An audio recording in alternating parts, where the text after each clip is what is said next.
केही केही कहती नारी अबला दुर्बला सेथिपाई आज भी घर कोणरे रही नारीटे परिवार पाई निजकु समर्पी देछि। तथापि आज भारतीय नारी पछरे नहांती। आज नारी देशर अर्थमंत्री ही पारुछंती। पुणी साहिना सोनिया मेरीकम ही देश पाई गर्व आनी देउछंती। आज आमे एपरि जणे नारी जीवन विषय जानिबा जे गृहिणी भावे घर कोणरू आसी आज ही पारिछंती ओडिशार महिला और शिशु विकास विभाग मंत्री। से हेले टिटलागढ़ विधायिका श्रीमती टुकुनी साहू। आसंतु जानिबा तांको बायोग्राफी। 1977 मसीहा मार्च 13 रे टुकुनी साहू जन्मग्रहण करथिले। से 1997 रे उत्कल यूनिवर्सिटी विरूपा कॉलेज रु कलारे स्नातक करथिले। परे से टिटलागढ़ रे अभिमन्यु साहू को विवाह करथिले। किंतु तांको जीवनर सबुठु दुखर समय थिला जेतेबेले स्वामी अभिमन्यु साहू को 2013 मसीहा डिसेम्बर 15 रे राजनैतिक कारणरू गला काटी हत्या करा जायथिला। कारण तांको स्वामी सेही समय रे राज्य युवा बिजु जनता दलर साधारण संपादक थिले। एही समयटा टुकुनी साहू जीवनर बहु संघर्षर समय थिला। तापरे 2014 मसीहा रे साधारण निर्वाचन आसिला। एही समय टुकुनी साहू को बिजु जनता दलर विधायिका टिकट देवा पई साधारण जनता दाबी करथिले। जेथिपाई तांको बीजेडी तरफ विधायिका टिकट मिलिला। श्रीमती टुकुनी साहू राजनीति करिया पई इच्छा नथिला, किंतु तांको स्वामीर स्वप्न को पूर्ण करिया पई से बाध्य होई राजनीति को आसिथिले।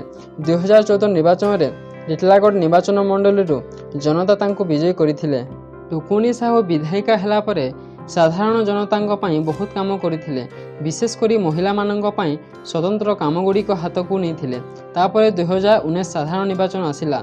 एही निर्वाचन मध्य टुकुनी साहू काम को देखि पुणी थरे टिकट मिला और पुणी थरे जनसाधारण तांको विधायिका कले। किंतु ऐतिहासिक समय सेतेबेले आसिला जेतेबेले मुख्यमंत्री नवीन पट्टनायक तांको निज कैबिनेट महिला और शिशु विकास मंत्री भावे निर्वाचित कले।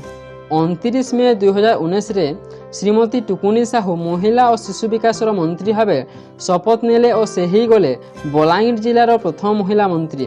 मो श्रीमती टुकुनी साहू ईश्वर नाम रे शपथ करूअछि जे जेउ विषय राज्यर मंत्री रूपे मोर विचार को। श्रीमती टुकुनी साहू मंत्री हेला परे अनेक जन कल्याण योजना गुड़िक राज्यर महिला और शिशु मानंक पई करिसंती।